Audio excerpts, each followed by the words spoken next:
কোরবান আসলে সবথেকে বেশি চিন্তা হচ্ছে সবার ঘরে ঘরে যে রুটি পরোটার চিন্তা। আসলে এই রুটি পরোটা করে আগেভাগে যদি আমরা একটু রেডি করে রাখতে পারি তাহলে আমাদের অনেক বেশি সুবিধা হয়। কাজের সুবিধার্থে আমরা এখন সময়ের সাথে আসলে যুগ উপযোগী এখন আমরা অনেক কিছু শিখে গেছি, অনেক সুবিধার বুক করতেছি।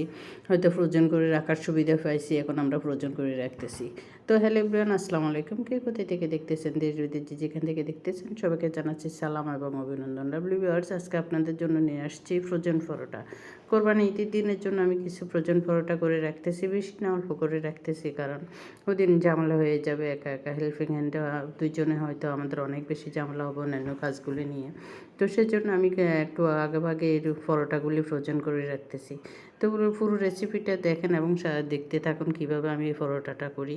আসলে আমি প্রতি বছর আজকে প্রায় 5-6 বছর ধরে আমি এই পরোটাটা করে থাকি, ফ্রোজেন করে থাকি। অন্য সময় এটা ফ্রোজেন করি, ফ্রিজে রাখি, 2-1 দিন খাই আর কি। বেশি করে ওরকম বেশি দিন রাখি না আবার। তো প্রথমে এখানে আমি 3 কেজি ময়দা নিয়েছি, প্যাকেটের ময়দা। আপনারা যেগুলো খোলা ময়দা নিতে পারেন, একটু ছেলে নেবেন। আমি প্যাকেটের ময়দাগুলি ছেলে নিলাম।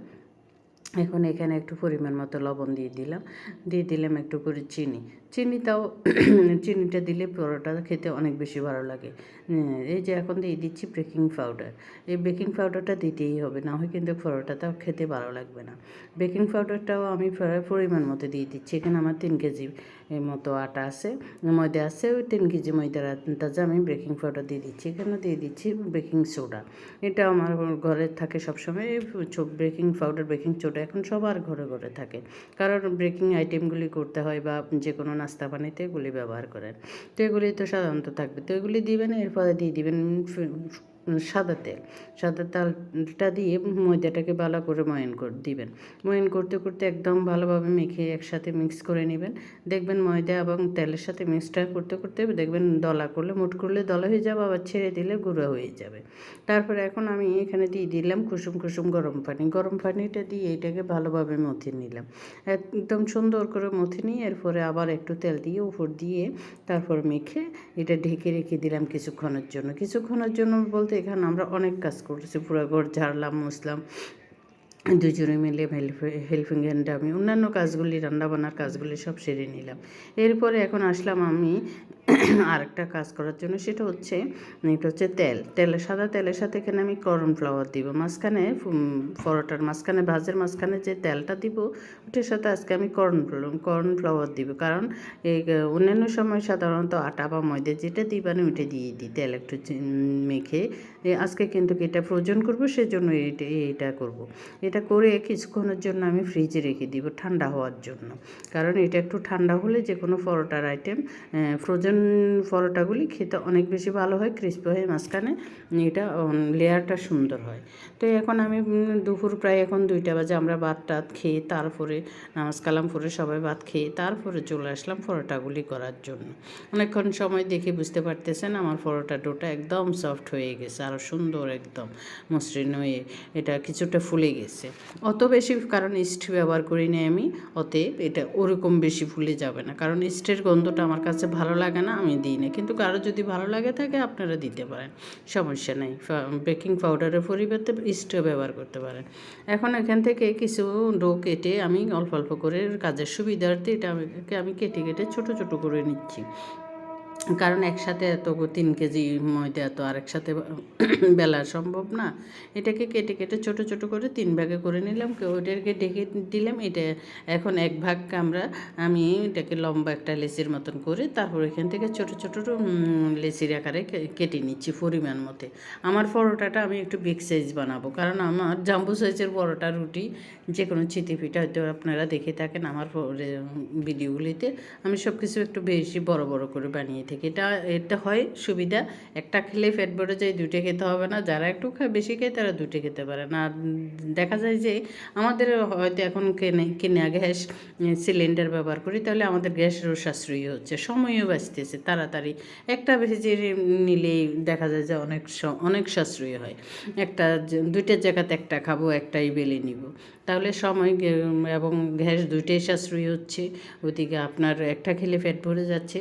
তো এখন এরকমভাবে লেচিগুলি কেটে নিলাম। আর আমি আগে থেকে যে ফ্রিজে ঢুকিয়ে রাখছিলাম কর্নফ্লাওয়ার এবং সাদা তেল মিক্স করে ওইটাকে এখন চামচের সাহায্যে অল্প করে দিয়ে তারপর হাত দিয়ে এটাকে পুরো রুটির মধ্যে বিছিয়ে দিচ্ছি। লাভলি ভিউয়ার্স, এখানে আমি পুরো রুটিটা দেখাতে পারতেছি না, কারণ আমার এক হাতে আমি ক্যামেরা ধরছি আর এক হাতে আমি কাজ করতেছি। তো হয়তো আপনারা দেখে বুঝতে পারতেছেন, এখানে আমাকে ভিডিও করে দেওয়ার মতো, হেল্প করার মতো কেউ থাকে না, কারণ আমার ছেলেরা ওগুলিতে আসে না, ওরা খুব কম সাহায্য করে দেখা যায় যে। তো এই যে আমি 4 পেঁয়াজের পরোটাগুলি সাধারণত এগুলি আমার কাছে ভালো লাগে, আমি এভাবেও করলাম। অন্যান্যভাবেও করা যায়, করি মাঝে মাঝে, কিন্তু এইভাবে এই পরোটাটা বেশি করে থাকি, কারণ এটা সংক্ষেপ এবং ভালো হয়, এটা অনেক বেশি ফ্লাফি হয়। তারপর এভাবে আরেকটু দিয়ে চামচের সাহায্যে দিয়ে এটাকে ভালোভাবে এভাবে আমি সবগুলি রুটির মধ্যে তেল এবং কর্নফ্লাওয়ারের মিক্সটা দিয়ে তারপর এটাকে এক সাইডে রেখে দিব, একটু ঢেকে রেখে দিব যেন বাতাস না লাগে, এমনভাবে ঢেকে দিব যে এটা আর একটু ফুলবে। তারপরে এরপরে যে আগে যে রুটিগুলি আমি তেল মেখে রেখে দিয়েছিলাম ওগুলিকে আগে আমি সেঁকে নিব। এখন আমার হেল্পিং হ্যান্ড সবগুলি রুটি আমার ভাজ করা হয়ে গেছে। এখন আগে যেগুলি ভাজ করে রেখেছি ওগুলি থেকে আমাকে বেলে বেলে দিবে। আমি 2 তাওয়ায় একসাথে সামান্য করে ছেঁকে রেখে দিব, কারণ এই রুটিগুলি হয় কি অনেকে কাঁচা রেখে দেন, আমার কাছে মনে হচ্ছে কাঁচা না রেখে এভাবে হালকা একটু সেঁকা দিয়ে রেখে দিলে ফ্রোজেন পরোটাগুলি অনেক বেশি ভালো হয়, তাহলে আর ঝামেলা থাকে না। হয়তো একটু ফ্রিজে অনেক সময় দেখা যায় যে পানি হয়ে যায় বা কাঁচা কাই ওটা লেগে যেতে চায়, ওরকম আর কোনো সমস্যা হবে না, একটু আর কোনো ঝামেলাও করতে হবে না, একটু ছেঁকে রেখে দিলে ঠান্ডা করে। আমি সাধারণত এই রুটিগুলো ছেঁকে এই যে কাঠের চালনিতে রাখি, হয়তো আপনারা দেখে থাকেন, কাঠের চালনিতে আপনারাও রাখার চেষ্টা করবেন, বা অন্য ঝাঁঝরিতে রাখার চেষ্টা করবেন। প্লাস্টিক জাতীয় কিছুতে রাখবেন না, আমিও আগে রাখতাম, বুঝতাম না, এখন বুঝতেছি, কারণ প্লাস্টিকের জিনিসে কোনো গরম কিছু রাখলে অনেক বেশি ক্ষতি হয়, কারণ ওই মেডিসিনটাতে আমাদের শরীরের জন্য অনেক বেশি, বিশেষ করে ক্যান্সারের ঝুঁকিটা বাড়ে। তারপরে আমার এই পরোটাগুলি সবগুলি যখন ঠান্ডা হয়ে যাবে তখন আমি প্যাকিং করতে চলে যাব। এখানে আমার 3 কেজি দিয়ে 58টা পরোটা হয়েছে, জানি না মানুষ এতগুলি কীভাবে করা হয়, হয়তো আমি একটু বেশি বড় সাইজ করেছি সেজন্য আমার 58টা হয়েছে। আর একটু ছোটো করলে হয়তো 70টা করা যেত, আর একটু মাঝারি সাইজ করলে, কিন্তু আমি বড় সাইজ করেছি। তো আলহামদুলিল্লাহ আমার প্রতিটা প্যাকেটে আমি 10টা করে প্যাকিং করব।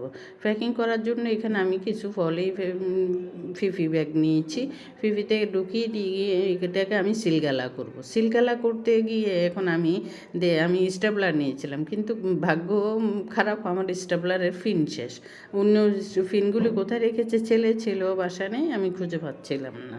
তো তারপরে এখন আমি কি করব, বুদ্ধি খাটিয়ে অনেকক্ষণ চিন্তা ভাবনা করে চুলায়ও দাঁড়িয়ে গুলি করতে অত সুবিধা হয় না, তো এই জন্য এরকম একটা কাঠি তো সবার ঘরে থাকে, অফ করে দিয়েছিলাম বয়সটা করি। তো এরকম ভাত তরকারি রান্না করার জন্য তো একটা কাঠি সবার ঘরে থাকে, এই ধরনের কাঠিগুলি, এগুলি দিয়ে এভাবে জোড়া দিয়ে আমি প্রথম স্টেপলার দিয়ে করতে চেয়েছিলাম, পারলাম না। এরপরে আমার ফিন শেষ।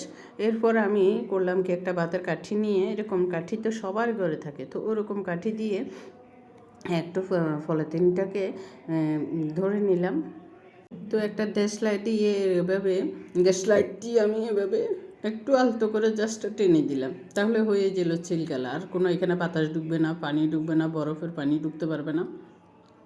আপনারা সংক্ষেপে এই জিনিসটা করতে পারবেন, অনেক বেশি সুবিধা। এইরকম করে আমি আমার হাজব্যান্ডের জন্য অনেক জিনিস পাঠিয়েছি কুইতে, কারণ এগুলি করে আমাদের অভ্যস্ত হয়ে গেছে। তখন তো আর আসলে এত ছিল না, বিয়ের পরে অনেক চালানি পাঠাইতাম এটা সেটা, তখন দেখা যেত যে এভাবে করে তারপর পাঠাইতাম। বাহিরে ছিল তো অনেক দিন পর্যন্ত, দীর্ঘদিন উনি বাহিরে ছিলেন, কুইতে ছিলেন। তো তারপরে এখন এভাবে এই জিনিসটাকে আমি সিলগালা করে দিলাম, সবগুলিকে এভাবে সিলগালা করে দিয়ে তারপরে এগুলিকে আমি ফ্রিজে রেখে দিব, আর একটা ইয়াতে বক্সে ভরে, তাহলে একটার সাথে একটা আর লাগবেও না, কোনো সমস্যা হবে না, কোনো অসুবিধা হবে না। এগুলি ফ্রোজেন করে রাখবো, যখন প্রয়োজন তখন বের করে শুধু একটু হালকা তেলে ছেঁকে নিলে হয়ে যাবে। বের করে সাথে সাথে আপনারা এগুলি ভেজে নিতে পারবেন, কোনো সমস্যা হবে না, একদম ফুলে ফ্লাফি হয়ে যাবে। আমি আমার ছেলেটা রোজা রেখেছে, তো ওর ইফতারির জন্য কয়েকটা দুপুরে এগুলি রেডি করে রেখেছি। ওর ইফতারির জন্য আমি কয়েকটা পরোটা বাইর করে তারপর আমি পরোটাগুলিকে ভেজে দিয়েছিলাম। তো আসলে খেয়ে বলতেছে অনেক বেশি ভালো হয়েছে। তো লাভলি ভিউয়ার্স, এটা আসলে ব্যবসার আকারে নিলে অনেকে নিতে পারেন।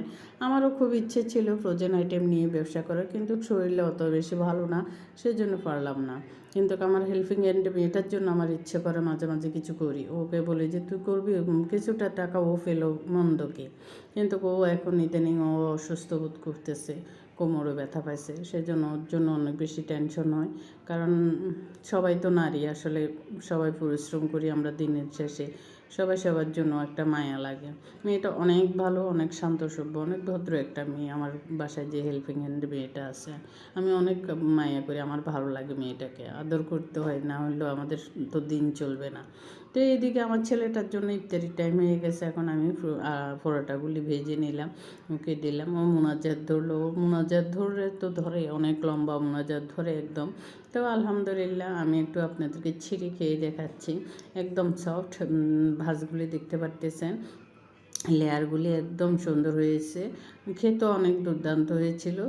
ছেলেকে খাওয়ানোর ইফতারি রেডি, এখনও দেরি আছে, রেডি করে ওর সামনে দিলাম, একটা ছেড়ে আপনাদেরকে দেখাচ্ছি, দেখিয়ে দিলাম।